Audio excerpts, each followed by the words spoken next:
उन्होंने एक समाज की सेवा नहीं की, सब समाज की सेवा की। और इसलिए मैं ये मानता हूँ कि वो संपूर्ण मानव जाति की हमारी मार्गदर्शक है। कोई विशिष्ट समाज की ये मैं मानता हूँ। हम कभी कभी बाबा साहेब अम्बेडकर जी को दलित समाज से जोड़ देते हैं, छत्रपति शिवाजी महाराज को मराठा समाज से जोड़ देते हैं, तो कोई सावित्रीबाई सावरकर को ब्राह्मण समाज से जोड़ देते हैं, अहिल्याबाई होलकर से धनकर समाज से जोड़ देते। ये मत करिए, इनको सीमित मत करिए।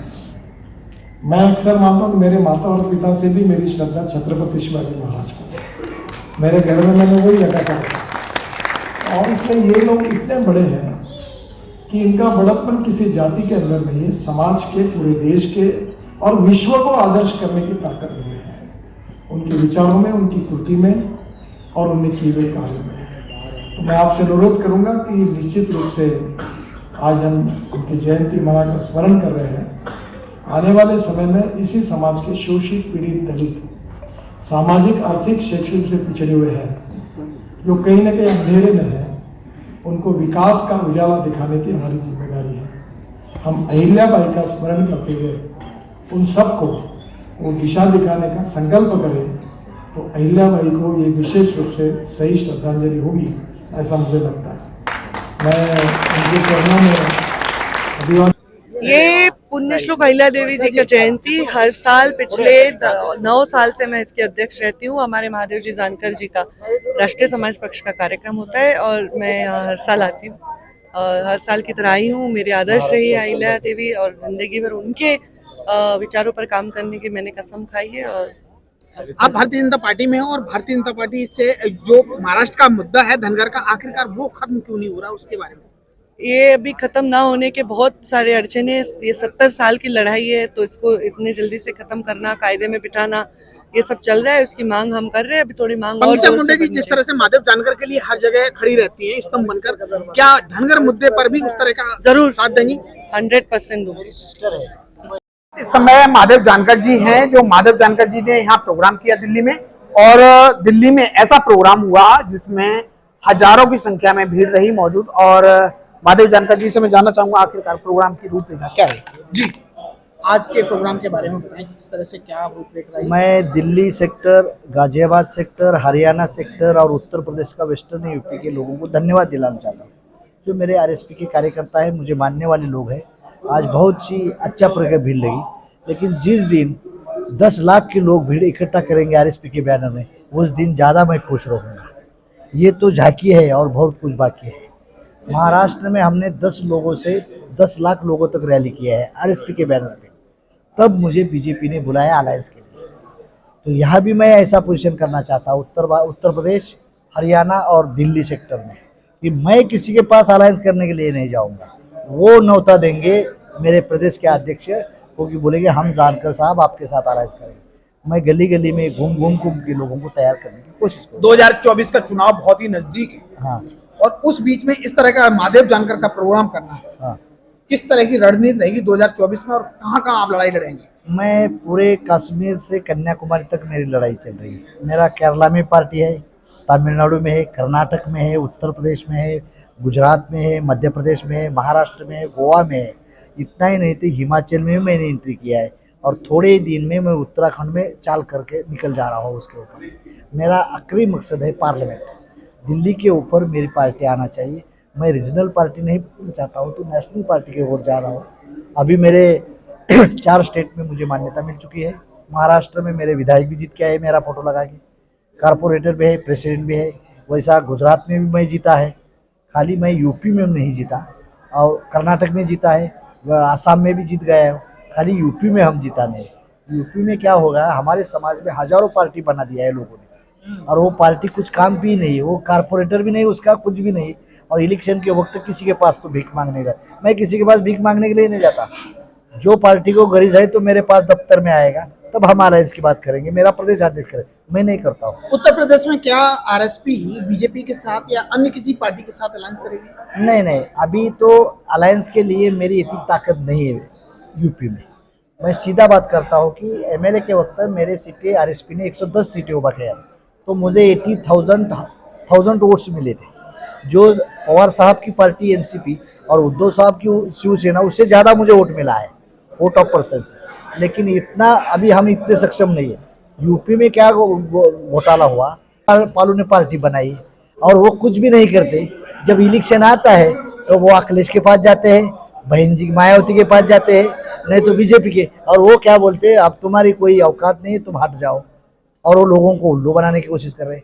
मैंने बोला कि यूपी में राजाराम पाल ने एक पार्टी बनाई थी, वो अच्छा चल रहा था, तो मैं उसके आंगन में क्यों डांस करने के लिए जाऊँ, उसको छोड़ दिया। लेकिन वो मुखिया ही था, वो कांग्रेस में निकल गया। अभी वो मुझे लगता है वो बीजेपी, बीएसपी, समाजवादी में गया। तो इससे कुछ नहीं होता। मैं किसी के पास भीख मांगने के लिए नहीं जाऊंगा। उत्तर प्रदेश में भी मैं गढ़ बनाऊंगा। मैं दावे के साथ बनाता हूँ, ये लोगों की आजमाना करता चाहता हूँ।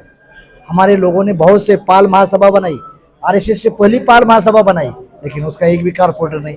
शादी ब्याह काली करने का काम करती है पाल महासभा, उससे समाज की डेवलपमेंट नहीं होती। और इतिहासकारों ने अहिल्याबाई होलकर का एक ओनली वन एंगल से देखा है। मैं वो समाज की, सब समाज की नेता थी, खाली पालों की और बघेलों और धनगरों की नहीं थी। लेकिन दुख की बात है, उसके ऊपर जो लिटरेचर आना चाहिए था वो नहीं आया। मुझे जो पढ़ा है तो फॉरेन जॉन माल्कन का हिस्ट्री मैंने पढ़ा के ये काम कर रहा हूँ। और जो इतिहास आ रहा है, सब बोल रहे हैं धर्म नीति, धर्म के बारे में। हमें हिंदू धर्म के लिए अच्छा काम किया है, वो नहीं, लेकिन उसने गुरुद्वारा बनाया, मस्जिद बनाया, चर्च बनाया, उसके बारे में क्यों नहीं बताया? उन्हें लड़ाई की, मंदिर भगवान का किया। महादेव, मेरा ही नाम महादेव है, महादेव की वो पिंड करती थी। लेकिन इस देश में 33 ईयर्स राज किया था, सब समाज को न्याय देने की कोशिश, राजपाट छिपाने की कोशिश किया है। यानी कि कहने का मतलब ये है कि अहिल्याबाई होलकर का जो इतिहास है उसको इतिहासकारों ने अभी छुपा के रखा हुआ है। छुपा के रखा है। वो रियली कौन थी? वो भिल्ल, आपकी खुद की बेटी भिल्लो को दिया। ये कैसा कास्ट सिस्टम चेंज किया था उसने, और सब समाज को न्याय देने वाली न्याय प्रिय राजी थी। लेकिन उसके वारिसदार हम है ना, हम नालायक थे, हमें मालूम भी नहीं था अहिल्याबाई का। हम क्या करते, गली गली में एक जयंती बनाते हैं, कहीं चाय पट्टा पट्टा बटाते हैं और लोग बोलते हैं। एक जगह तुम 10 लाख लोग पाल और बघेले एक जगह आएंगे ना, जैसा ठाकुरों की, जाटों की जैसी औकात बन जाती है, देश की प्रधानमंत्री उसको डरते हैं, वैसी पोजीशन हो जाएगा। और ये मेरा मकसद है। और मैं जरूर से, मैं अभी डेफिनेटली आरएसपी यहाँ पाल बघेल का बेस बना के करूँगा, हिम्मत से। आपके कार्यक्रम में केंद्रीय मंत्री, परिवहन मंत्री और बीजेपी के बहुत बड़े लीडर हैं नितिन गडकरी जी आए और उन्होंने आपको बहुत सी चीजों से नवाजा। क्या कहना चाहिए? मैं उसका नमन करना चाहता हूँ कि मैं एक फोन किया था, मैं उसको न्योता भी नहीं देता, मैं खुद ही प्रोग्राम करने वाला। लेकिन ये मेरी सिस्टर है पंकज देगर, वो बोली क्या कर रहे तुम? तो मैंने 31 को दिल्ली मैं आती हूँ, चलो तुम आ जाओ। गडकरी साहब को मैंने फोन करा, साहब आपको टाइम मिलेगा? अरे मन्ना मुझे बताओ ना, मैं आता हूँ। मैं कोई लेटर नहीं दिया, कुछ नहीं। वो बहुत ही अच्छा आदमी है, उसको मालूम है मेरी ताकत क्या है, वो जानते हैं मुझे। महाराष्ट्र के सब, यूपी वाले को मालूम नहीं बेचारे, हरियाणा वाले, दिल्ली वाले को नहीं। और मैं बहुत बार दिल्ली का आता हूँ, लेकिन ये बोलते नहीं नहीं मैं ये पार्टी का हूँ, वो पार्टी का हूँ। साहब तुम आओ ना समाज के लिए। मैं शादी को नहीं जाता हूँ, पाल महासम्मेलन को नहीं जाना चाहता हूँ। मेरे पार्टी में अभी मेरा वाल्मीकि काम कर रहा है, तोमर मेरे पार्टी का काम कर रहा है, लड़का बहुत अच्छा काम कर रहा है, तोमर है मेरे पास, शुक्ला कर रहा है। यहाँ तो मैंने मिश्रा को टिकट दिया था, मिश्रा। मैं 3 पालों को खड़ा करने के लिए गया तो बोले नहीं मैं बीजेपी से कांटेक्ट हूँ, बीजेपी का टिकट मिले, बीजेपी ने नहीं दिया उसको, मैं शुक्ला को दे दिया।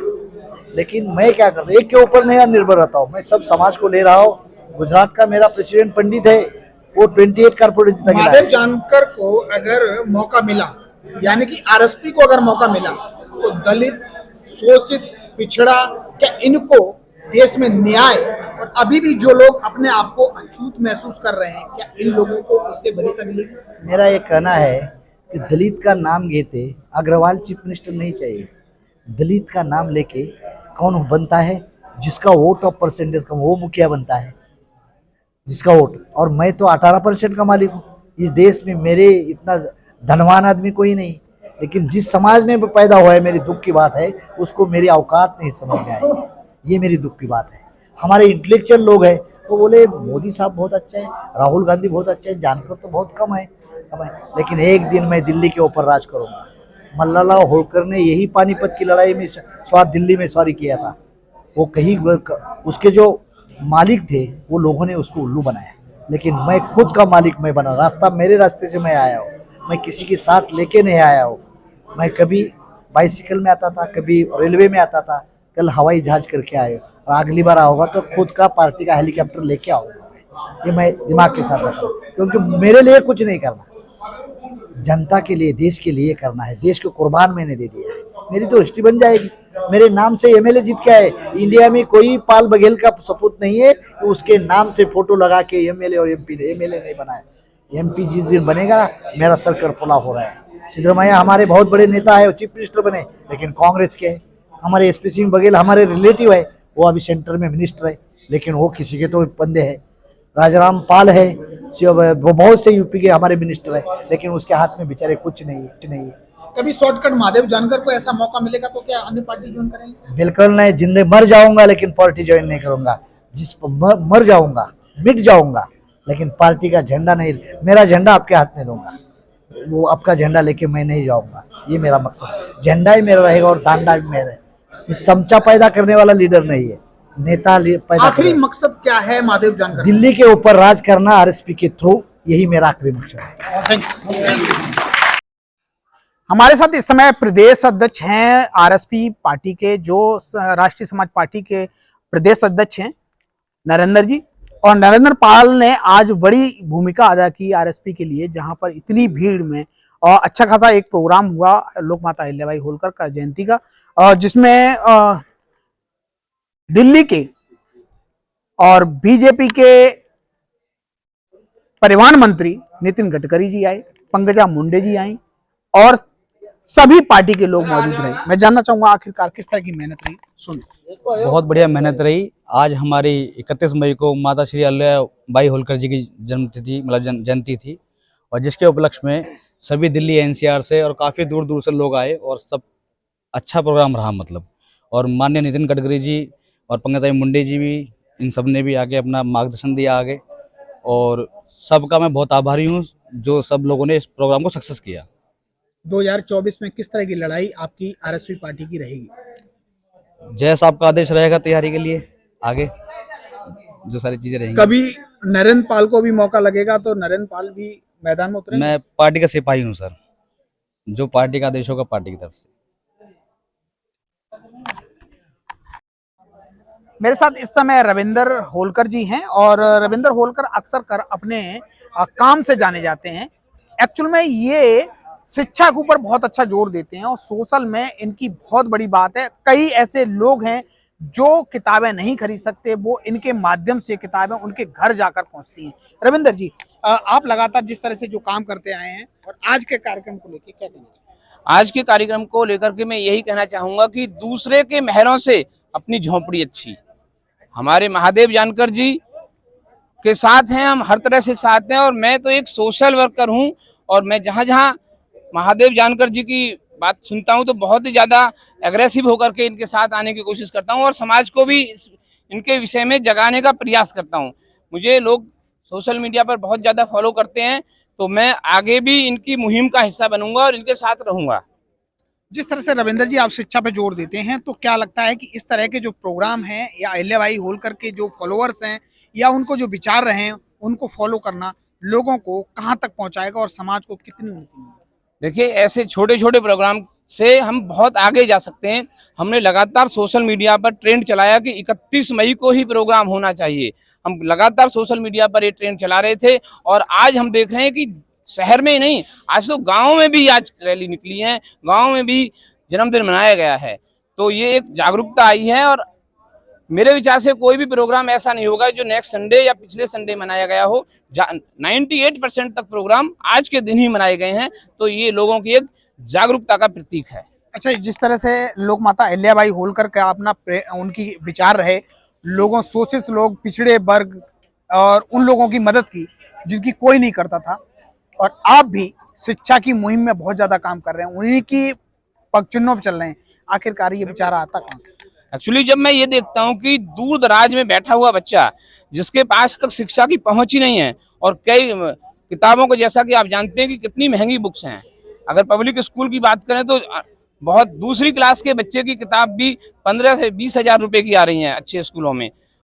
जिस तरह से 31 मई को समूचे देश में अहिल्याबाई होलकर का जन्मोत्सव मनाया गया और उस जन्मोत्सव की कड़ी में गाजियाबाद से लगाकर पूरे दिल्ली एनसीआर के लोग आरएसपी के प्रोग्राम में यहाँ शामिल हुए, जिसमें श्रीकांत गुरुजी भी हैं। मैं जानना चाहूंगा आखिरकार आज इस प्रोग्राम के लिए क्या कहना चाहेंगे जी। आज पूरे भारतवर्ष में पहली बार ये देखने को मिला है कि 31 मई को लोक माता अहिल्याबाई होलकर का जन्मोत्सव मनाया जा रहा है। अब से पहले क्या हुआ करता था, 31 मई से पहले या 31 मई के बाद रविवार का इंतजार किया जाता था कि छुट्टियां होंगी, छोटा तबका बड़ा तबका छुट्टी होंगी, जब आएगा भीड़ संख्या ज़्यादा होगी। लेकिन 2015 से लेके आज तक हमने लोगों को यही बताया कि आप अपना जन्मदिवस कब बनाते हैं, जब आपका जन्मदिन होता है। ना संडे का इंतजार करते हो, जब किसी बच्चे का जन्मदिन होता है तो कब बनाते हो, जिस दिन वो है। 31 मई को लोगों ने हमारे कहने से और हमारी जो टीम है उसकी जागरूकता से आज पूरे भारतवर्ष में बड़ा खुशी की बात है कि 31 मई को ही लोक माता अहिल्याबाई होलकर की जयंती बड़ी धूमधाम से पूरे भारतवर्ष में मनाई गई है। और यही क्रम आज दिल्ली में महादेव जानकर जी और उनकी पार्टी के माध्यम से जो लोक माता अहिल्याबाई होलकर की जयंती केंद्र में दिल्ली में बनाई गई, बहुत ही सम्मानीय पात्र है और बहुत ही तारीफ काबिल है कि इतने बड़ा कार्यक्रम दिल्ली दिल जो भारत का दिल कहा जाता है उसमें बनाई गई, जिसमें मुख्य अतिथि नितिन गडकरी जी रहे, जिन्होंने अहिल्याबाई होलकर जी पर बहुत अच्छे शब्दों का प्रयोग करते हुए बड़ी उल्लेखनीय की बातें की हैं। और महादेव जानकर जी ने, गोपीनाथ मुंडे जी उनकी सिस्टर हैं, बहन हैं, उन्होंने भी बहुत अच्छा अपना उद्बोधन किया, समाज को संबोधित किया। बहुत अच्छा कार्यक्रम रहा। श्रीकांत जी, क्या लग रहा है कि अब जो है गडरिया समाज जयंती के अवसर से लेके आगे बढ़ रहा है और सामाजिक, जैसे कि आप लगातार बोलते हैं कि शिक्षा और स्वास्थ्य में भी आगे जाएगा? देखिए भाई साहब, बड़ा अच्छा रिजल्ट है। 2023 तो बहुत अच्छा है गडरिया समाज के लिए पूरे भारतवर्ष में। कर्नाटक में आपको एक मुख्यमंत्री मिला है, चाहे पार्टी कांग्रेस पार्टी के द्वारा मिला, लेकिन उत्थान किसका है? गडरिया समाज का। जब आप शिक्षा से राजनीति में आते हैं तो आप एक बहुत अच्छी उपलब्धि हासिल करते हैं। मैं तो कहना चाहता हूं कि इन पढ़े लिखे शिक्षित युवाओं से कि वो राजनीति में आए, उनकी आवश्यकता है, पढ़े लिखे लोगों की आवश्यकता है। और इस समाज में जो व्यक्ति अपना समाज का आगे चल रहा है उसको साथ में आगे बढ़ाया जाए, ना कि उसकी टांग खींचने का काम किया जाए। चाहे वो दिल्ली में महादेव जानकर हो, महाराष्ट्र में महादेव जानकर हो, या किसी भी पार्टी में काम करने वाला नेता हो, उससे अच्छा तो अपना एक पार्टी का होना बहुत काबिल तारीफ होता है। जिस तरीके से महादेव जानकर की हिम्मत को क्या कहेंगे? Mahadev Jankar is the best leader in India, क्योंकि जो आदमी अपने घर में रह के अपने घर को बड़ा करता है वो पूरे समाज को बड़ा कर रहा है। आने वाले समय में यदि उपलब्धि हासिल होगी तो महादेव जानकर जी को उपलब्धि हासिल होगी, तो पूरे गडरिया समाज को उपलब्धि हासिल होगी। अगर गडरिया समाज को उपलब्धि हासिल करनी है तो महादेव जानकर जी का साथ देना बनता है, क्योंकि वो महाराष्ट्र से लेकर दिल्ली तक लड़ाई लड़ रहे हैं। इस मुहिम में आरएसपी की इस लड़ाई में क्या श्रीकांत गुरुजी आहुति देंगे? मैं तो हमेशा आहुति देता ही आया हूँ। मैं तो पहले ही पार्टी के लिए अच्छा काम करा है, लेकिन अब मैं भारतीय जनता पार्टी का छोटा सा कार्यकर्ता हूँ। लेकिन जहाँ जहाँ महादेव जानकर जी उनकी पार्टी एक समाज के साथ लेके खड़ी होगी और समाज के हित में खड़ी होगी, मैं भी उनके साथ कंधे से कंधा मिलाकर खड़ा रहूंगा। नमस्कार, आप देख रहे हैं टीवी 20 न्यूज़। मैं हूँ आपके साथ उमेश मान। इस समय लोक माता अहिल्याबाई होलकर की 298वीं जयंती के उपलक्ष्य में ये बाइक रैली निकाली जा रही है नथुपुरा बुराड़ी से और जागीरपुरी। अब जागीरपुरी ये रैली पहुंच चुकी है और यहाँ पर बहुत तादाद में बाइक रैली, बड़ी गाड़ियां सभी इकट्ठी हैं। पुलिस प्रशासन के साथ ये बड़े अच्छी तरीके से संपन्न की जा रही है और ये इस समय जागीरपुरी में पहुंच गए हैं। जागीरपुरी में आप पीछे देख रहे हैं, मेरे पीछे जो अमला है वो पूरा रैली का लोक माता अहिल्याबाई होलकर की रैली में है और ये बाइक रैली बहुत ही विशाल निकाली गई है, जिसमें हजारों की संख्या में बाइक और बड़ी गाड़ियां शामिल रही।